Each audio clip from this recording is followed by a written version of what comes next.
역사 한민족 방송을 사랑해 주시는 동포 여러분, 안녕하셨습니까? 보고 싶은 얼굴, 그리운 목소리, 이소연입니다. 오늘 프로그램을 시작하면서 행복우체통을 열어보니까요, 참 한국에서 일하고 계시는 근로자들 중에 절반 이상이 정말 중국 동포분들이시구나. 그분들 덕분에 우리가 이렇게 편안하게 일을 할 수도 있구나 라는 생각이 들었습니다. 식당에서, 건설 현장에서, 또 산업 현장에서, 그리고 각 가정의 살림이나 아이를 돌보는 동포들도 많으시고요. 특히 또 최근에는 요양보호사나 간병인을 하시는 분들이 많으시더라고요. 이분들이 우리 사회의 힘들고 어려운 일을 도맡아 해주고 계신 셈이죠. 우리 사회 곳곳에서 중요한 역할을 해주고 있는 우리 동포분들이 계시기 때문에 우리가 좀 더 편안하게 일하고 있다는 생각이 들었습니다. 한국에서 일하고 계신 우리 동포 여러분들께 다시 한번 감사 인사 전해드리고 싶네요. 그래서 오늘 첫 곡을요, 김광석의 노래 준비했습니다. 변해가네.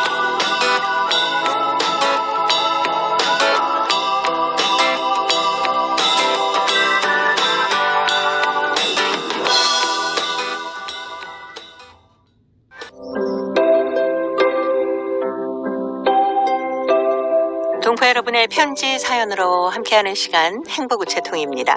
수요일에 편지 손님 동포세계신문의 김용필 대표입니다. 어서 오세요. 네, 안녕하세요. 한국에서 일하고 계시는 외국인 근로자 중에서 사실 절반 넘게가 거의 중국 동포분들 아닙니까?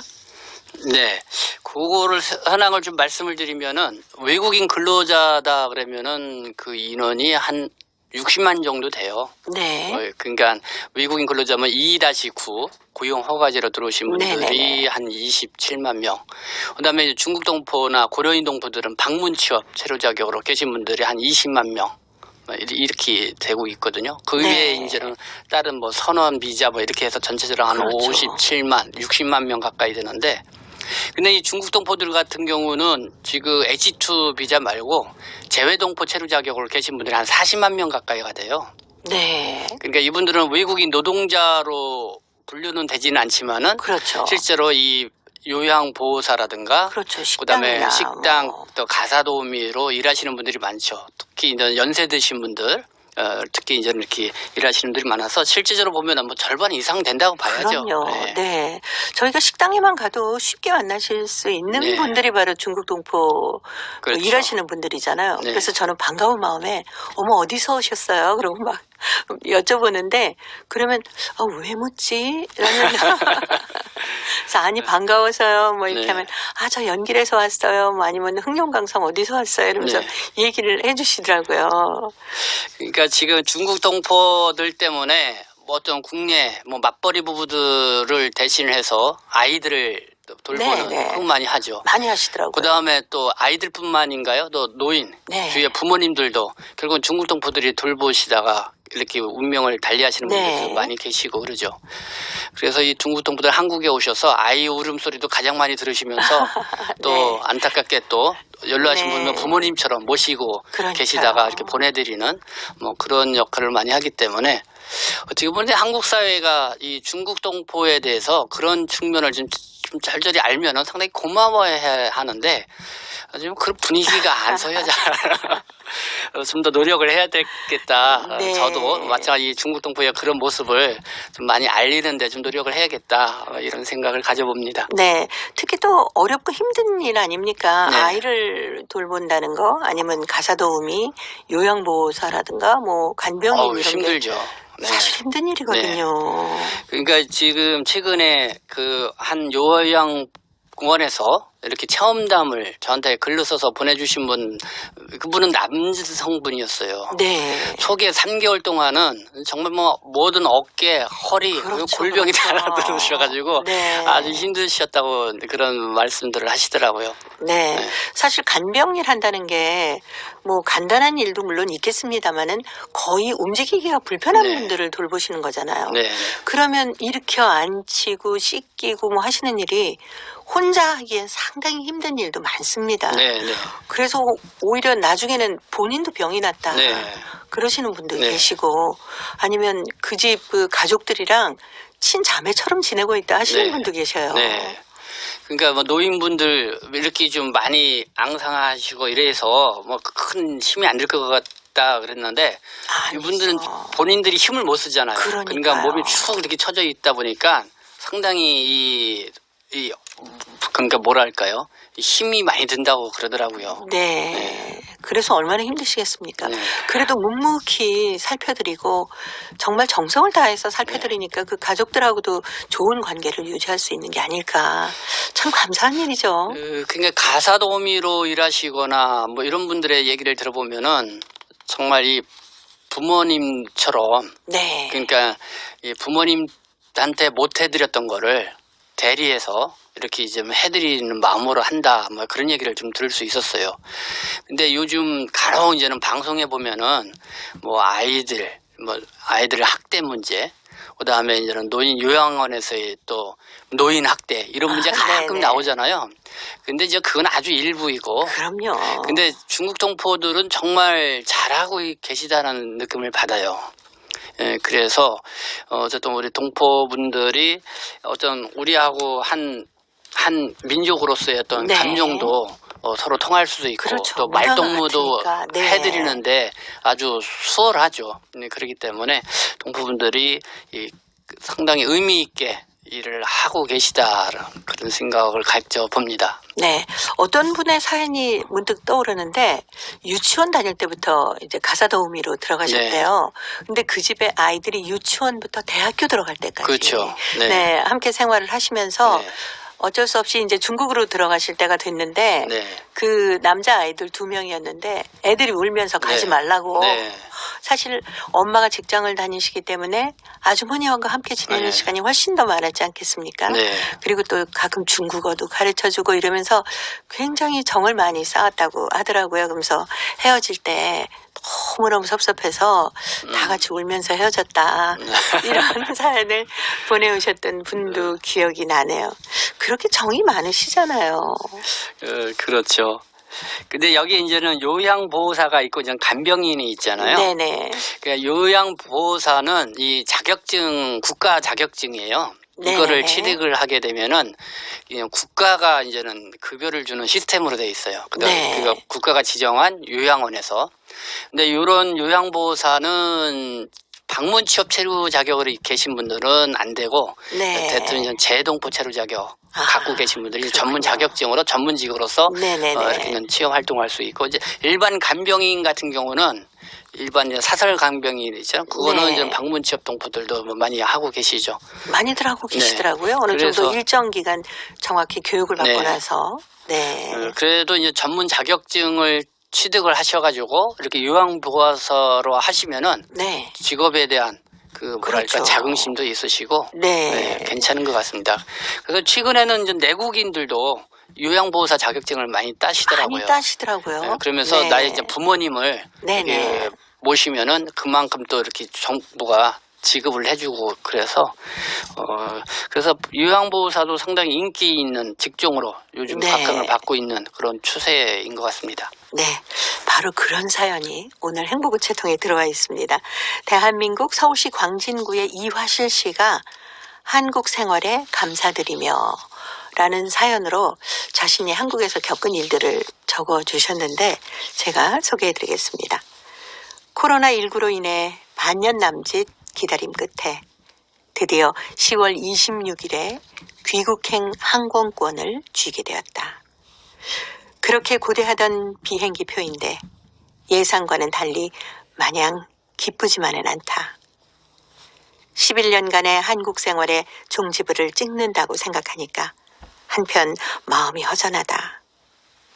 명예의 퇴직을 하자마자 고향인 할빈을 떠나 연해 도시인 연태시로 이사를 가면서 대출을 받아서 집 한 채를 샀는데 대출금 상환이 버거워서 남편과 같이 돈 벌러 한국 땅을 밟은 지 어느덧 11년.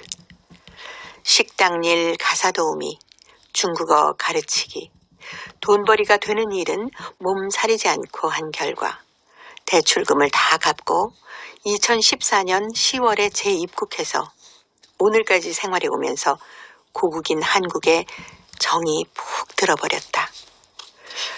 처음에 노무자의 신분으로 한국 땅을 밟았을 때 그 막막함은 멀리 가버리고 오는 세월 속에 온데간데 없이 사라지고는 이제는 여유 있게 일과 취미 생활을 겸하며 한국 생활을 즐기는 제한 중국 동포로 탈바꿈했다.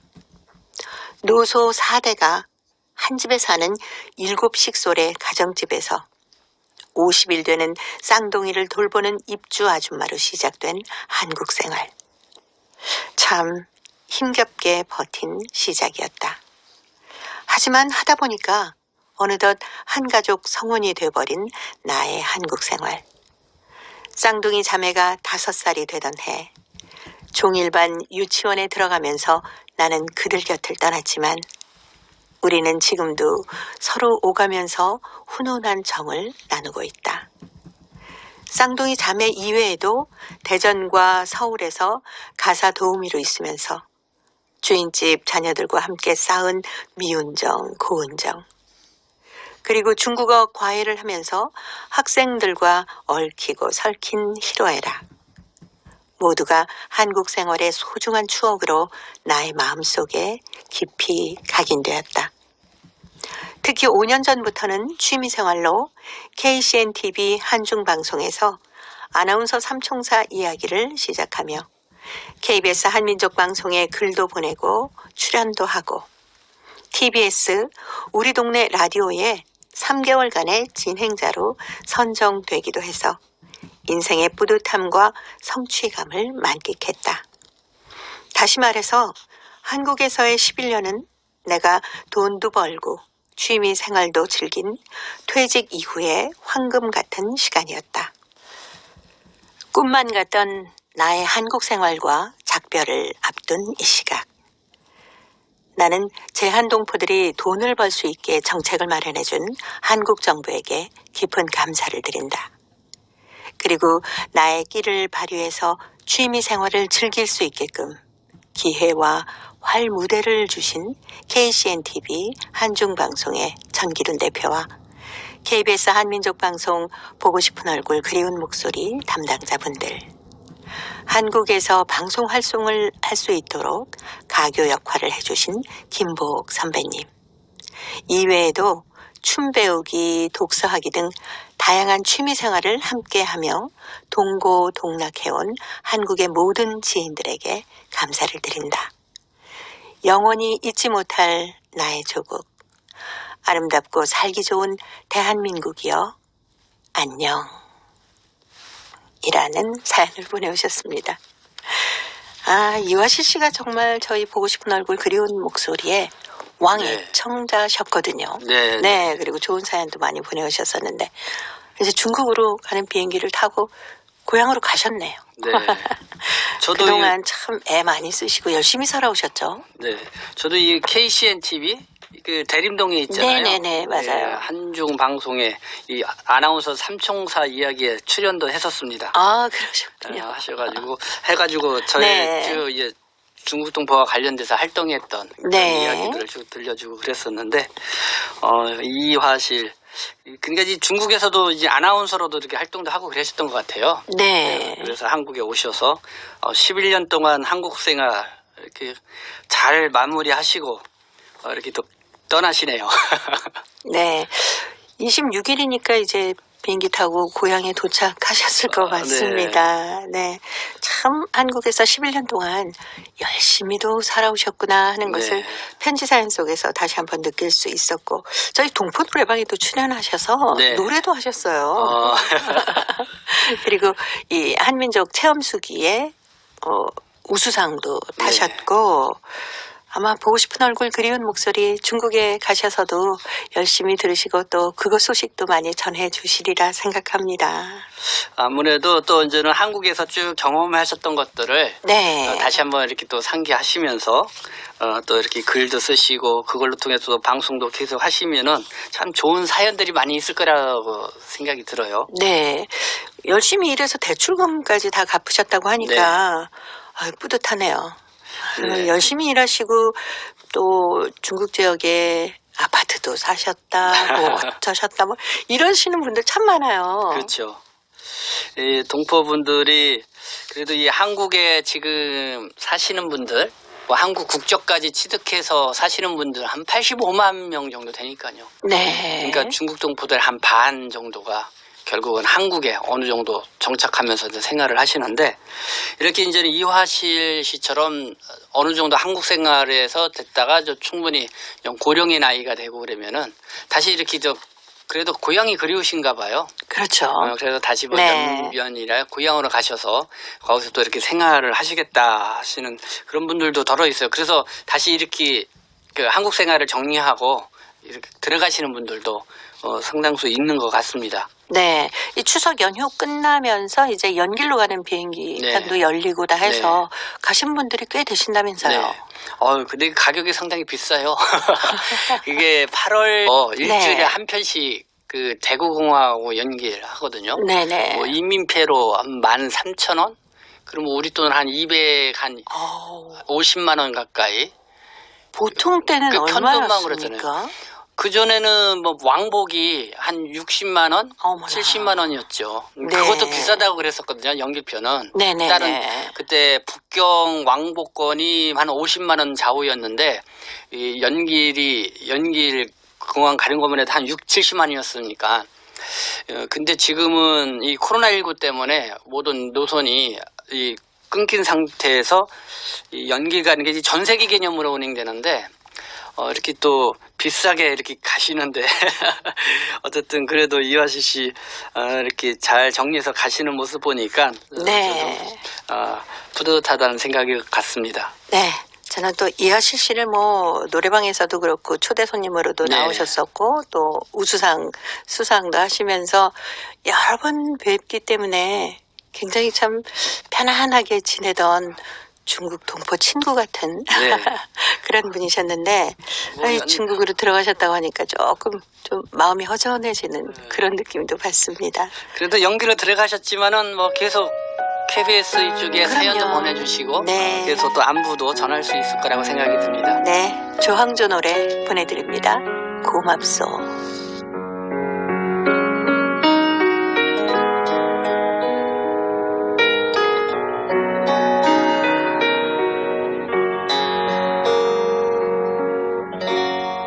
이 나이 먹도록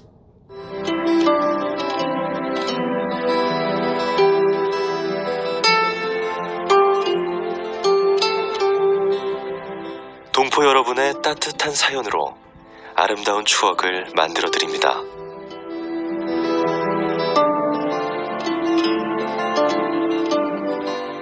보내실 곳은 대한민국 서울특별시 영등포구 여의공원로 13 KBS 한민족 방송 보고 싶은 얼굴 그리운 목소리 담당자 앞이고요. 인터넷 주소도 알려드립니다.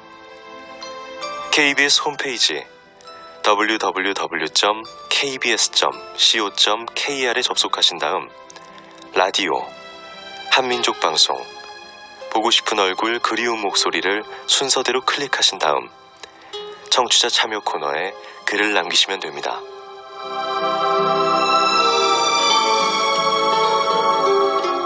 정다운 이야기와 아름다운 음악이 있는 보고 싶은 얼굴 그리운 목소리, 동포 여러분과 늘 함께하겠습니다.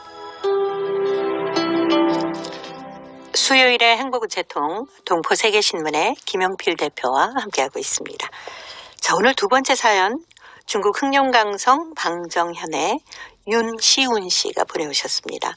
사라져가는 것들이란 글인데요. 김용필 대표가 소개해드립니다. 우리 중국의 소수민족은 개혁개방 후 특히는 1992년 중한수교 후 조상들이 힘겹게 일구어 건설해 놓았던 고향을 멀리하고 연해 도시는 물론 한국, 일본, 미국 등 세계 각지에 어디서든지 볼 수 있는 게 지금의 현실이다. 뭐 더 좋은 삶과 유족한 생활을 추구하는 것은 남무람할 바는 못되지만 우리만의 전통이라 할 수 있는 것들이 짧은 시간 내에 하나 둘씩 우리의 기억에서 사라져 버리는 것이 너무 가슴 아프다. 대량의 인구 이동으로 마을 자체가 이토로워지고 있다. 많은 경우 농사를 짓지 않기에 토지를 주위 한족들에게 도급 주고 있다. 마을에는 어쩌다가 노약자만 근근히 남아있기에 새 농촌 건설의 혜택 같은 것은 한족촌에 밀리는가 하면 많은 경우 한족촌과 병합되어 마을 이름도 변해버리는 현상도 많아지고 있다. 마을에 사람들이 거주하지 않으니 거저 버려두는 것보다 한족촌에 귀속시켜 함께 발전시킨다는 거에 그들의 생각이다. 하지만 조선족들의 경우 조상들이 피눈물을 흘리며 일궈놓았던 비옥한 토지며 아담하게 지어놓은 벽돌 기와집이며 모두 다 남 좋은 일을 해놓은 격이 되었다. 원래 규모가 큰 마을들은 그래도 근근히 노인협회가 주축이 되어서 마을을 지키고 있지만 규모가 작은 마을들은 없어지고 또 한족 마을로 변해버렸다. 우리 이곳에서도 조선족 마을이 여러 개 한족촌과 합쳐져 이 조선족촌 이름은 역사의 뒤안길에 묻어버리고 말았다. 이렇게 하나둘씩 없어지는 조선족 마을을 보면서 우리의 후세들에게 무엇이라도 남겨두어야 우리 1세대 그리고 2, 3세대가 어디에서 살았으며 고향 이름이 뭐였던가를 남겨두는 것이 급선무라 생각이 되곤 한다. 네. 중국 흑룡강성 방정현의 윤시운 씨가 보내오셨던 사라져가는 것들이었습니다. 고국의 모습도 참 많이 비슷하지 않습니까? 네. 이제 농촌에는 그 연세가 좀 많으신 분들이 네. 많이 기거하고 계시고 농사 지으시고. 근데 요즘에 가끔 보면 그 젊은이 분들이 귀농해서 아주 좀 더 효과적으로 농사 지으면서 잘 살아가는 모습도 볼 수 있더라고요. 네. 네. 저희 마을 같은 경우도 전형적인 농촌이었죠. 근데 이 90년대 이후 들어서 또 뭐 2000년대 네. 주변에 이제 살이 많이 깎이고 공장들이 많이 들어서면서 그렇죠. 외국인 노동자들이 많이 들어와 있는 거예요. 그래서 이 동네 옛날 전형적인 농촌 마을의 모습은 조금 찾아보기 어렵고 네. 외국인 노동자 마을로 이렇게 이제 변해가는 그런 모습을 보게 됐습니다. 네. 그러니까 이 조선족 촌도 거의 다 이 마을을 떠나서 뭐 도시로 떠나거나 그렇죠. 뭐 대도시로 한국, 떠나거나. 일본 이쪽으로 조선족 동포들이 많이 이주하다 보니까 그 마을에 이제 한족 분들이 들어와서 농사도 네. 대신 짓고 집도 뭐 그 다시 개량해서 살고 그러면서 한족 마을로 이렇게 변해가는 그런 모습들을 참 안타깝게 그려주는데요. 참 이런 변화는 어쩔 수도 없다는 생각도 들면서 그렇죠. 그러면서 또 고민을 네. 해야 될 것 같아요. 어떻게 네. 하면 또 이거를 지켜갈 수 있겠는지. 그렇죠. 조선족 마을의 뿌리 또 정체성, 네. 문화 이런 것들을 어떻게 하면 지켜갈 수 있을까. 그래도 지금 남아 계신 많은 분들이 노력을 많이 해주고 네. 계시는 모습 저희가 보잖아요. 네. 그러니까 이런 걸 보면은 저도 2000년도 초창기 때 이 출입국 정책과 관련돼서 조선족 동포들에게는 필요로 한 게 이 마을도 지키고 그 다음에 한국에 와서 필요할 때는 좀 노무 활동도 하면서 돈도 네. 빌리면서 그런 순환 정책으로 좀 출입국 정책을 펼쳐야 된다 목소리를 많이 했거든요. 왜냐하면은 조선족 농촌의 그 농토가 이 정말 동포들이 아무것도 없는 그거를 맨손으로 일궈낸 네. 그런 옥토인데 네. 이 한국의 이 꽉 막힌 출입국 정책 때문에 동포들이 와서 다시 고향에 못 들어가니까 장기적으로 비어 있으니까 네. 그러니까 결국은 이런 한족들한테 그걸 도급을 주고 맡기게 되니까 고스란히 한족 손으로 들어가는 그런 상황이 된 거죠. 그래서 어떻게 보면 출입국 정책, 한국의 출입국 정책이 네. 조선족 동포 사회를 좀 멀리 내다보고 이렇게 했으면 좋았는데 그런 부분에서 상당히 아쉽다는 생각을 가져봅니다. 네. 중국 지역에 살고 계시는 우리 동포분들이나 이곳에 계신 동포분들 그리고 우리가 네. 함께 좀 노력을 해봐야 되겠다 하는 생각을 다시 해봅니다. 이동원, 박인수가 불러주는 향수 들으면서 동포세계신문의 김영필 대표는 다음 주 약속드립니다. 고맙습니다. 네, 감사합니다.